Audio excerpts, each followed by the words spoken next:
ओम नमो भगवते वासुदेवाय।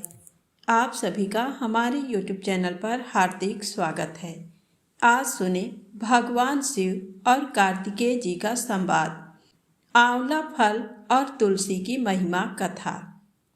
एक बार कार्तिकेय जी ने कहा, हे जगदीश्वर, सब लोगों के हित के लिए ये बतलाइए कि कौन कौन से फल उत्तम हैं। तब भगवान शिव ने कहा, हे बेटा, आंवले का फल समस्त लोकों में प्रसिद्ध और परम पवित्र है। उसे लगाने पर स्त्री और पुरुष सभी जन्म मृत्यु के बंधन से मुक्त हो जाते हैं। ये पवित्र फल भगवान श्री विष्णु को प्रसन्न करने वाला एवं शुभ माना गया है। इसके भक्षण मात्र से मनुष्य सब पापों से मुक्त हो जाते हैं। आंवला खाने से आयु बढ़ती है, उसका जल पीने से धर्म संचय होता है और उसके द्वारा स्नान करने से दरिद्रता दूर होती है तथा सब प्रकार के ऐश्वर्य प्राप्त होते हैं। कार्तिकेय, जिस घर में आंवला सदा मौजूद रहता है वहाँ दैत्य और राक्षस नहीं जाते। एकादशी के दिन यदि एक ही आंवला मिल जाए तो उसके सामने गंगा, गया, काशी और पुष्कर आदि तीर्थ कोई विशेष महत्व नहीं रखते। जो दोनों पक्ष की एकादशी को आंवले से स्नान करता है उसके सब पाप नष्ट हो जाते हैं और वह श्री विष्णु लोक में सम्मानित होता है। जो आंवले के रस से सदा अपने केश साफ करता है वह पुनः माता के स्तन का दूध नहीं पीता। आंवले का दर्शन, स्पर्श तथा उसके नाम का उच्चारण करने से संतुष्ट होकर वरदायक भगवान श्री विष्णु अनुकूल हो जाते हैं। जहाँ आंवले का फल मौजूद होता है वहाँ भगवान श्री विष्णु सदा विराजमान रहते हैं तथा उस घर में ब्रह्मा एवं सुस्थिर लक्ष्मी का भी वास होता है। इसलिए अपने घर में आंवला अवश्य रखना चाहिए। जो आंवले का बना मुरब्बा एवं बहुमूल्य नैवेद्य अर्पण करता है उसके ऊपर भगवान श्री विष्णु बहुत संतुष्ट होते हैं। उतना संतोष उन्हें सैकड़ों यज्ञ करने पर भी नहीं हो सकता। स्कंद, योगी मुनियों तथा ज्ञानियों को जो गति प्राप्त होती है वही आंवले का सेवन करने वाले मनुष्य को भी मिलती है। तीर्थों में वास एवं तीर्थ यात्रा करने से तथा नाना प्रकार के व्रतों से मनुष्य को जो गति प्राप्त होती है वही आंवले के फल का सेवन करने से भी मिल जाती है। तात, प्रत्येक रविवार तथा विशेषतः सप्तमी तिथि को आंवले का फल दूर से ही त्याग देना चाहिए। संक्रांति के दिन शुक्रवार को तथा षष्ठी, प्रतिपदा, नवमी और अमावस्या को आंवले का दूर से ही परित्याग करना उचित है। जिस मृतक के मुख, नाक, कान अथवा बालों में आंवले का फल हो वह विष्णु लोक को जाता है। आंवले के संपर्क मात्र से मृत व्यक्ति भगवत धाम को प्राप्त होता है। जो धार्मिक मनुष्य शरीर में आंवले का रस लगाकर स्नान करता है उसे पद पद पर अश्वमेध यज्ञ का फल प्राप्त होता है। उसके दर्शन मात्र से जितने भी पापी जंतु हैं वे भाग जाते हैं तथा कठोर एवं दुष्ट ग्रह पलायन कर जाते हैं। स्कंद, पूर्व काल की बात है। एक चांडाल शिकार खेलने के लिए वन में गया। वहाँ अनेकों मृगों और पक्षियों को मारकर जब वह भूख प्यास से अत्यंत पीड़ित हो गया तब सामने ही उसे एक आंवले का वृक्ष दिखाई दिया। उसमें खूब मोटे मोटे फल लगे थे। चांडाल सहसा वृक्ष के ऊपर चढ़ गया और उसके उत्तम उत्तम फल खाने लगा। प्रारब्धवश वह वृक्ष के शिखर से पृथ्वी पर गिर पड़ा और वेदना से व्यथित होकर इस लोक से चल बसा। तदनंतर संपूर्ण प्रेत, राक्षस, भूतगण तथा यमराज के सेवक बड़ी प्रसन्नता के साथ वहां आए किंतु उसे ले न जा सके। यद्यपि वे महान बलवान थे तथापि उस मृतक चांडाल की ओर आंख उठाकर देख भी नहीं सकते थे। जब कोई भी उसे पकड़कर नहीं ले जा सका तब वे अपनी असमर्थता देख मुनियों के पास जाकर बोले, ज्ञानी महर्षियों, चांडाल तो बड़ा पापी था, फिर क्या कारण है कि हम लोग तथा ये यमराज के सेवक उसकी ओर देख भी न सके। ये मेरा है, ये मेरा है कहते हुए हम लोग झगड़ा कर रहे हैं, किंतु उसे ले जाने की शक्ति नहीं रखते। क्यों और किसके प्रभाव से वह सूर्य की भांति दुष्प्रेक्ष हो रहा है, उसकी ओर दृष्टिपात करना भी कठिन जान पड़ता है। तब मुनियों ने कहा, प्रेतगढ़, इस चांडाल ने आंवले के पके हुए फल खाए थे। उसकी डाल टूट जाने से उसके संपर्क में ही इसकी मृत्यु हुई है। मृत्यु काल में भी इसके आसपास बहुत से फल बिखरे पड़े थे। इन्हीं सब कारणों से तुम लोगों का इसकी ओर देखना कठिन हो रहा है। इस पापी का आंवले से संपर्क रविवार को या और किसी निषिद्ध बेला में नहीं हुआ है, इसलिए ये दिव्य लोक को प्राप्त होगा। प्रेत बोले, मुनीश्वरों, आप लोगों का ज्ञान उत्तम है, इसलिए हम आपसे एक प्रश्न पूछते हैं।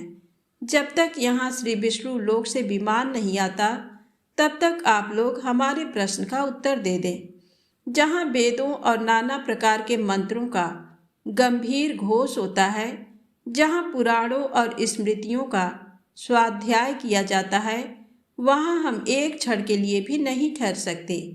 यज्ञ, होम, जप तथा देव पूजा आदि शुभ कार्यों के सामने हमारा ठहरना असंभव है। इसलिए हमें ये बताइए कि कौन सा कर्म करके मनुष्य प्रेत योनि को प्राप्त होते हैं। हमें यह सुनने की भी इच्छा है कि उनका शरीर विकृत क्यों कर हो जाता है। तब ब्रह्मर्षियों ने कहा, जो झूठी गवाही देते तथा बद्ध और बंधन में पड़कर मृत्यु को प्राप्त होते हैं, वे नरक में पड़े हुए जीव ही प्रेत होते हैं। जो ब्राह्मणों के दोष ढूंढने में लगे रहते हैं और गुरुजनों के शुभ कर्मों में बाधा पहुंचाते हैं तथा जो श्रेष्ठ ब्राह्मण को दिए जाने वाले दान में रुकावट डाल देते हैं, वे चिरकाल तक प्रेत योनि में पड़कर नरक से कभी उद्धार नहीं पाते। जो मूर्ख अपने और दूसरे के बैलों को कष्ट दे, उनसे बोझ ढोने का काम लेकर उनकी रक्षा नहीं करते, जो अपनी प्रतिज्ञा का त्याग करते, असत्य बोलते और व्रत भंग करते हैं तथा जो कमल के पत्ते पर भोजन करते हैं, वे सब इस पृथ्वी पर कर्मानुसार प्रेत होते हैं। जो अपने चाचा और मामा आदि की सदाचारिणी कन्या तथा साध्वी स्त्री को बेच देते हैं, वे भूतल पर प्रेत होते हैं। प्रेतों ने पूछा, ब्राह्मणों, किस प्रकार और किस कर्म के आचरण से मनुष्य प्रेत नहीं होते हैं? तब ब्राह्मणों ने कहा, जिस बुद्धिमान पुरुष ने तीर्थों के जल में स्नान तथा शिव को नमस्कार किया है, वह मनुष्य प्रेत नहीं होता। जो एकादशी अथवा द्वादशी को उपवास करके विशेषतः भगवान श्री विष्णु का पूजन करते हैं तथा जो वेदों के अक्षर, सूक्त, स्तोत्र और मंत्र आदि के द्वारा देवताओं के पूजन में संलग्न रहते हैं, उन्हें भी प्रेत नहीं होना पड़ता। पुराणों के धर्म युक्त दिव्य वचन सुनने, पढ़ने और पढ़ाने से तथा नाना प्रकार के व्रतों का अनुष्ठान करने और रुद्राक्ष धारण करने से जो पवित्र हो चुके हैं एवं जो रुद्राक्ष की माला पर जप करते हैं, वे प्रेत योनि को नहीं प्राप्त होते। जो आंवले के फल के रस से स्नान करके प्रतिदिन आंवला खाया करते हैं तथा आंवले के द्वारा भगवान श्री विष्णु का पूजन भी करते हैं, वे कभी पिशाच योनि में नहीं जाते। प्रेत बोले, महर्षियों, संतों के दर्शन से पुण्य होता है, इस बात को पौराणिक विद्वान जानते हैं। हमें भी आपका दर्शन हुआ है, इसलिए आप लोग हमारा कल्याण करें। धीर महात्माओं, जिस उपाय से हम सब लोगों को प्रेत योनि से छुटकारा मिले, उसका उपदेश कीजिए। हम आप लोगों की शरण में आए हैं।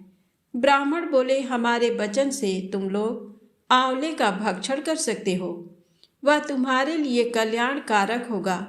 उसके प्रभाव से तुम उत्तम लोक में जाने के योग्य बन जाओगे।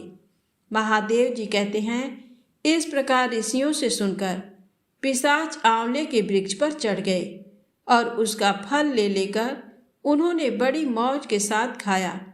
तब देवलोक से तुरंत ही एक पीले रंग का सुवर्णमय विमान उतरा जो परम शोभायमान था। पिशाचों ने उस पर आरूढ़ होकर स्वर्ग लोक की यात्रा की। बेटा, अनेक व्रतों और यज्ञों के अनुष्ठान से जो अत्यंत दुर्लभ है, वही लोग उन्हें आंवले का भक्षण करने मात्र से मिल गया। तब कार्तिकेय जी ने पूछा, हे भगवान, जब आंवले के फल का भक्षण करने मात्र से प्रेत पुण्यात्मा होकर स्वर्ग को चले गए, तब मनुष्य आदि जितने प्राणी हैं वे भी आंवला खाने से क्यों नहीं तुरंत स्वर्ग में चले जाते। तब महादेव जी ने कहा, बेटा, स्वर्ग की प्राप्ति तो उन्हें भी होती है, किंतु तुरंत ऐसा न होने में एक कारण है। उनका ज्ञान लुप्त रहता है। वे अपने हित और अहित की बात नहीं जानते, इसलिए आंवले के महत्व में उनकी श्रद्धा नहीं होती। जिस घर की मालकिन सहज ही काबू न आने वाली, पवित्रता और संयम से रहित, गुरुजनों द्वारा निकाली हुई तथा दुराचारिणी होती है, वहाँ प्रेत रहा करते हैं। जो कुल और जाति से नीच, बल और उत्साह से रहित, बहरे, दुर्बल और दीन हैं, वे कर्म जनित पिशाच हैं। जो माता पिता, गुरु और देवताओं की निंदा करते हैं, पाखंडी और वाम मार्गी हैं। जो गले में फांसी लगाकर, पानी में डूबकर, तलवार या छुरा भोंककर अथवा जहर खाकर आत्मघात कर लेते हैं, वे प्रेत होने के पश्चात इस लोक में चांडाल आदि योनियों के भीतर जन्म ग्रहण करते हैं। जो माता पिता आदि से द्रोह करते, ध्यान और अध्ययन से दूर रहते हैं, व्रत और देव पूजा नहीं करते, मंत्र और स्नान से हीन रहकर गुरु पत्नी गमन में प्रवृत्त होते हैं, तथा जो दुर्गति में पड़ी हुई चांडाल आदि की स्त्रियों से समागम करते हैं, ये भी प्रेत होते हैं। मलेच्छों के देश में जिनकी मृत्यु होती है, जो मलेच्छों के समान आचरण करते और स्त्री के धन से जीविका चलाते हैं, जिनके द्वारा स्त्रियों की रक्षा नहीं होती, वे निस्संदेह प्रेत होते हैं। जो सुधा से पीड़ित, थके मादे, गुणवान और पुण्यात्मा अतिथि के रूप में घर पर आए हुए ब्राह्मण को लौटा देते हैं, उसका यथावत सत्कार नहीं करते। जो गौभक्षी म्लेच्छों के हाथ में गौएं बेच देते हैं, जो जीवन भर स्नान, संध्या, वेद पाठ, यज्ञ अनुष्ठान और अक्षर ज्ञान से दूर रहते हैं, जो लोग जूठन आदि और शरीर के मल मूत्र तीर्थ भूमि में गिराते हैं, वे निस्संदेह प्रेत होते हैं। जो स्त्री पति का परित्याग करके दूसरे लोगों के साथ रहती है, वे चिरकाल तक प्रेत लोक में निवास करने के पश्चात चांडाल योनि में जन्म लेती है। जो विषय और इंद्रियों से मोहित होकर पति को धोखा देकर स्वयं मिठाइयाँ उड़ाती हैं, वे पापाचारिणी स्त्रियाँ चिरकाल तक इस पृथ्वी पर प्रेत होती हैं। जो मनुष्य बलपूर्वक दूसरे की वस्तुएं लेकर उन्हें अपने अधिकार में कर लेते हैं और अतिथियों का अनादर करते हैं, वे प्रेत होकर नरक में पड़े रहते हैं। इसलिए जो आंवला खाकर उसके रस से स्नान करते हैं, वे सब पापों से मुक्त होकर विष्णु लोक में प्रतिष्ठित होते हैं। अतः सब प्रकार से प्रयत्न करके तुम आंवले के कल्याणमय फल का सेवन करो। जो इस पवित्र और मंगलमय उपाख्यान का प्रतिदिन श्रवण करता है, वह संपूर्ण पापों से शुद्ध होकर भगवान श्री विष्णु लोक में सम्मानित होता है। जो सदा ही लोगों में, विशेषतः वैष्णवों में, आंवले के महात्म का श्रवण कराता है, वह भगवान श्री विष्णु के सायुज्य को प्राप्त होता है, ऐसा पौराणिकों का कथन है। कार्तिकेय जी ने कहा, प्रभु, अब मैं ये सुनना चाहता हूँ कि कौन सा ऐसा वृक्ष है जिसका पत्ता और फूल भी मोक्ष प्रदान करने वाला है। तब महादेव जी बोले, बेटा, सब प्रकार के पत्तों और पुष्पों की अपेक्षा तुलसी ही श्रेष्ठ मानी गई है। वह परम मंगलमयी, समस्त कामनाओं को पूर्ण करने वाली, शुद्ध, श्री विष्णु को अत्यंत प्रिय तथा वैष्णवी नाम धारण करने वाली हैं। वह संपूर्ण लोक में श्रेष्ठ, शुभ तथा भोग और मोक्ष प्रदान करने वाली हैं। भगवान श्री विष्णु ने पूर्व काल में संपूर्ण लोकों का हित करने के लिए तुलसी का वृक्ष रोपा था। तुलसी के पत्ते और पुष्प सब धर्मों में प्रतिष्ठित है। जैसे भगवान श्री विष्णु को लक्ष्मी और मैं दोनों प्रिय हैं, उसी प्रकार ये तुलसी देवी भी परम प्रिय हैं। हम तीन के सिवा कोई चौथा ऐसा नहीं जान पड़ता जो भगवान को इतना प्रिय हो। तुलसी दल के बिना दूसरे दूसरे फूलों, पत्तों तथा चंदन आदि के पूजन से भगवान श्री विष्णु को उतना संतोष नहीं होता। जिसने तुलसी दल के द्वारा पूर्ण श्रद्धा के साथ प्रतिदिन भगवान श्री विष्णु का पूजन किया है, उसने दान, होम, यज्ञ और व्रत आदि सब पूर्ण कर लिए। तुलसी दल से भगवान की पूजा कर लेने पर कांति, सुख, भोग सामग्री, यश, लक्ष्मी, श्रेष्ठ कुल, शील, पत्नी, पुत्र, कन्या, धन, राज्य, आरोग्य, ज्ञान, विज्ञान, वेद, वेदांग, शास्त्र, पुराण, तंत्र और संगीता सब कुछ मैं करतलगत समझता हूँ। जैसे पूर्ण सलीला गंगा मुक्ति प्रदान करने वाली हैं, उसी प्रकार ये तुलसी भी कल्याण करने वाली हैं। स्कंद, यदि मंजरी युक्त तुलसी पत्रों के द्वारा भगवान श्री विष्णु की पूजा की जाए तो उसके पूर्ण फल का वर्णन करना असंभव है। जहाँ तुलसी का वन है वहीं भगवान श्री कृष्ण की समीपता है तथा वहीं ब्रह्मा और लक्ष्मी जी भी संपूर्ण देवताओं के साथ विराजमान हैं। इसलिए अपने निकटवर्ती स्थान में तुलसी देवी को रोपकर उनकी पूजा करनी चाहिए। तुलसी के निकट जो स्तोत्र, मंत्र आदि का जप किया जाता है वह सब अनंत गुना फल देने वाला होता है। प्रेत, पिशाच, कूष्मांड, ब्रह्म राक्षस, भूत और दैत्य आदि सब तुलसी के वृक्ष से दूर भागते हैं। ब्रह्महत्या आदि पाप तथा पाप और खोटे विचार से उत्पन्न होने वाले रोग ये सब तुलसी वृक्ष के समीप नष्ट हो जाते हैं। जिसने श्री भगवान की पूजा के लिए पृथ्वी पर तुलसी का बगीचा लगा रखा है, उसने उत्तम दक्षिणाओं से युक्त यहाँ का विधिवत अनुष्ठान पूर्ण कर लिया है। जो श्री भगवान की प्रतिमाओं तथा सालग्राम शिलाओं पर चढ़े हुए तुलसी दल को प्रसाद के रूप में ग्रहण करता है, वह श्री विष्णु के सायुज्य को प्राप्त होता है। जो श्री हरि की पूजा करके उन्हें निवेदन किए हुए तुलसी दल को अपने मस्तक पर धारण करता है, वह पाप से शुद्ध होकर स्वर्ग लोक को प्राप्त होता है। कलयुग में तुलसी का पूजन, कीर्तन, ध्यान, रोपण और धारण करने से वह पाप को जलाती और स्वर्ग एवं मोक्ष प्रदान करती है। जो वस्तु भगवान श्री विष्णु को प्रिय जान पड़ती है वह मुझे भी अत्यंत प्रिय है। श्राद्ध और यज्ञ आदि कार्यों में तुलसी का एक पत्ता भी महान पुण्य प्रदान करने वाला है। जिसने तुलसी की सेवा की है उसने गुरु, ब्राह्मण, देवता और तीर्थ सबका भली भांति सेवन कर लिया। इसलिए स्कंद, तुम तुलसी का सेवन करो। जो शिखा में तुलसी स्थापित करके प्राणों का परित्याग करता है वह पाप राशि से मुक्त हो जाता है। राजसूय आदि यज्ञ, भांति भांति के व्रत तथा संयम के द्वारा धीर पुरुष जिस गति को प्राप्त करता है वही उसे तुलसी की सेवा से मिल जाती है। तुलसी के एक पत्र से श्रीहरि की पूजा करके मनुष्य वैष्णवत्व को प्राप्त होता है। उसके लिए अन्यान्य शास्त्रों के विस्तार की क्या आवश्यकता।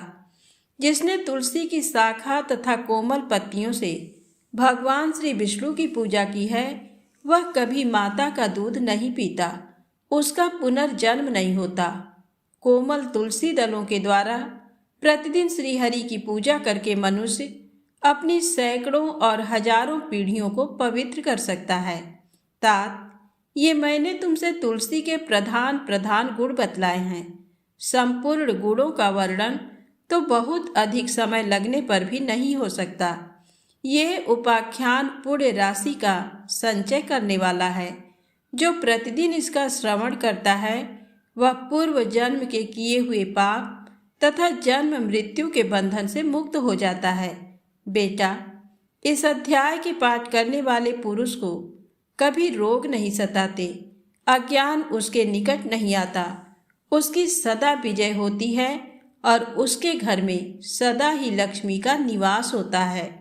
तो प्रेम से बोले, श्री हरि विष्णु भगवान की जय हो, तुलसी माता की जय हो।